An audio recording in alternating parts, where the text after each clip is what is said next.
안녕하세요. 저희는 코로나19 백신에 사용되는 리포좀 약물 전달체 이해 및 전달체 제작 연구를 진행한 진상과학고 문서영, 분당 영덕여고 서윤서, 충남과학고 이성준, 인천 부계여고 이채원입니다.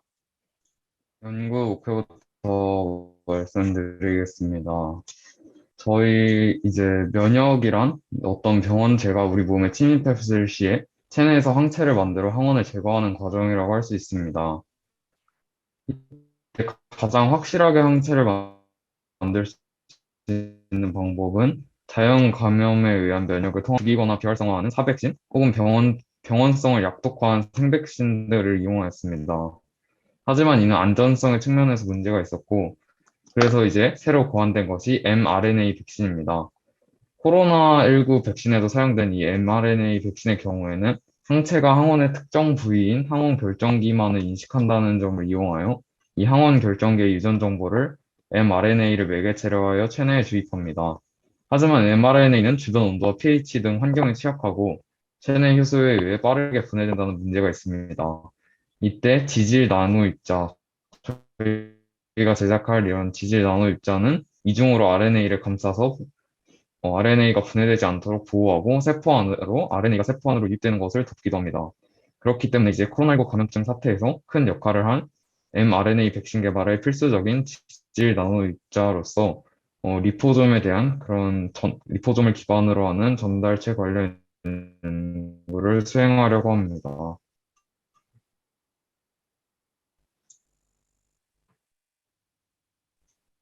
다음은 연구 방법에 대해 설명드리겠습니다. 저희는 나노 입자를 나노 프레시피테이션이라는 방법을 통해 제작했습니다. 친수성 블록으로는 PEG를 사용했고, 소수성 블록으로는 PLGA를 사용했습니다. 용매로 친유성 용매인 아세토네크릴과 친수성 용매로는 3차 증류수를 사용했습니다. 과의 접촉을 최소화하기 위해서 PLGA끼리 뭉쳐서 미세 코어를 형성하고 겉을 친수성인 PG가 둘러싸서 쉘을 형성하여 구조를 만드는 원리를 이용하였습니다. 자세한 실험 과정에 대해 설명드리겠습니다. 첫 번째로는 PG-PLGA 고분자를 농도 10mg/ml로 맞춰줘서 ACN에 녹이는 것입니다. 두 번째로는 ACN의 2배 볼륨인 DI 워터를 준비하고 60도로 가열하면서 500rpm으로 교반시킵니다. 세 번째로는 PG-PLG의 용액을 DI 워터에 드로와이즈를 합니다. 하루 정도 기다리면서 ACN을 완전히 제거합니다. 이후 0.45와 0.25 나노미터 크기의 필터로 필터링하여서 DLS 그래프의 쉐입을 날카롭게 만들도록 합니다. 여기서 PEG, PLG의 농도, DI 워터의 볼륨, 가열 온도, 교반 시 분당 회전수를 변화시킬 수 있습니다. 저희는 농도를 15mg/ml, 분당 회전수를 600rpm으로 하여서 추가로 실험을 진행하기도 했습니다. 제작한 나노입자를 분석하는 방법은 다음 두 가지가 있습니다.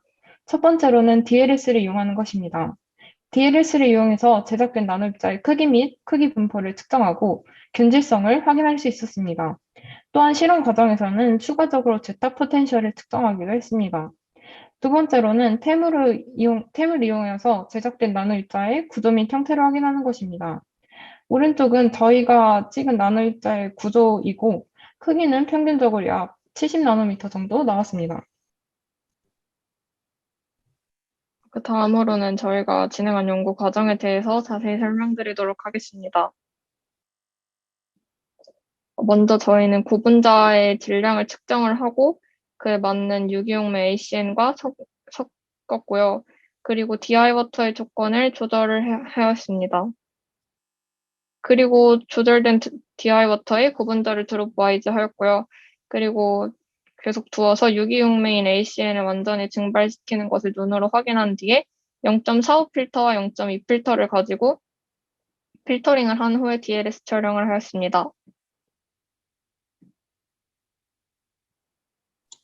다음으로는 연구 결과 분석에 대해 알려드리도록 하겠습니다. 4명의 학생이 각각의 실험을 하였는데 그중 하나를 예를 들어 발표하도록 하겠습니다. 먼저 DLS에 넣어 총 3번 측정을 하였고, 보시는 사진의 맨 오른쪽 끝이 입자의 지름값입니다.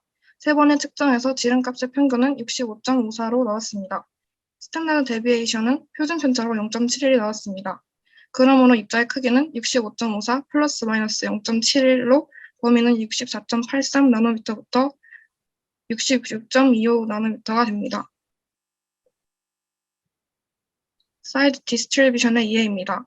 위의 사진은 입자의 사이즈별 분포도를 나타낸 사진입니다. 위 입자의 PDI 값은 0.114인데 PDI 값이란 1에 가까울수록 분산도가 크고 0에 가까울수록 분산도가 작은 것을 의미합니다. 따라서 위 입자는 분산도가 작은 편이라고 볼 수 있습니다. 마지막으로 퀄리티 리포트로 결과의 신뢰도를 확인했을 때 퀄리티 크리테리아를 만족하는 결과를 얻었다고 볼 수 있습니다. 다음으로 결과 및 고찰에 대해서 말씀드리도록 하겠습니다. 저희가 0.45 필터와 0.2 필터 두 개의 필터로 걸렀는데 이때 찍힌 셀의 크기가 동일했는데 이에 대한 이유로는 리포좀 그리고 나노 입자는 친수성 부분과 소수성 부분의 상호작용이 없기 때문에 그렇다는 것을 알게 되었습니다. PLGA가 물과의 접촉을 최소화하기 위해서 뭉쳐진 미세 코어랑 친수성 CL에 의해서 둘러싸인 구조가 상호작용이 없다는 것을 알게 되었고, 그래서 결과적으로 필터 통과에 실질적 영향을 주는 부분은 소수성 부분이라는 것을 알게 되었습니다. 이상입니다. 소속과 이름을 밝히시고 똑같이 본인의 소감 위주로 소감을 발표해 주시면 좋을 것 같습니다. 인천과학고등학교 문서영입니다. 인천진산과학고등학교 문서영입니다. 온라인으로 진행한 점이 아쉬웠지만 이번 프리결피 프로그램을 참가하면서 여러 연구 역량을 키울 수 있는 기회를 가지게 된 것 같아서 감사한 마음을 가지고 있습니다. 이번에 배운 여러 연구 방법들을 활용해서 학교에서 연구를 할 때 더 나은 모습으로 연구를 할 수 있을 것 같습니다. 감사합니다. 분당 영덕 여자고등학교 서윤서입니다. 저희는 실제로 리서치데이에 방문을 해서 실험을 했는데 이게 정말 좋았던 것 같고 같은 관심사를 가진 친구들이랑 얘기를 하는 게 너무 재밌었고 그리고 박사님과도 진로에 관련된 얘기를 직접적으로 할 수 있게 돼서 제 진로의 선택에도 많이 도움이 됐던 것 같고 미래에 어떤 방향성을 가지고 나갈 수 있을지 결정하게 된 좋은 시간이었던 것 같습니다. 충남 과학고등학교 이성준입니다.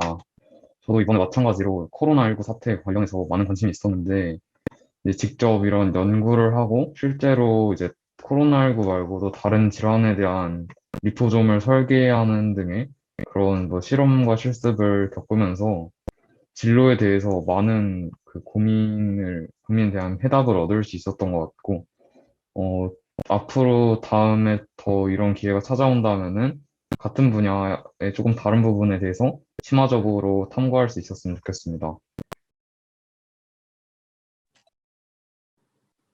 부계하고 이채원입니다. 저희는 1박 2일 동안 리서치 데이를 운영했었는데 단순히 온라인 수업으로만 하는 것보다 직접 나노빗자를 설계하는 과정이 뜻깊은 시간이었고 기억에 오래 남을 것 같다는 생각이 들었습니다.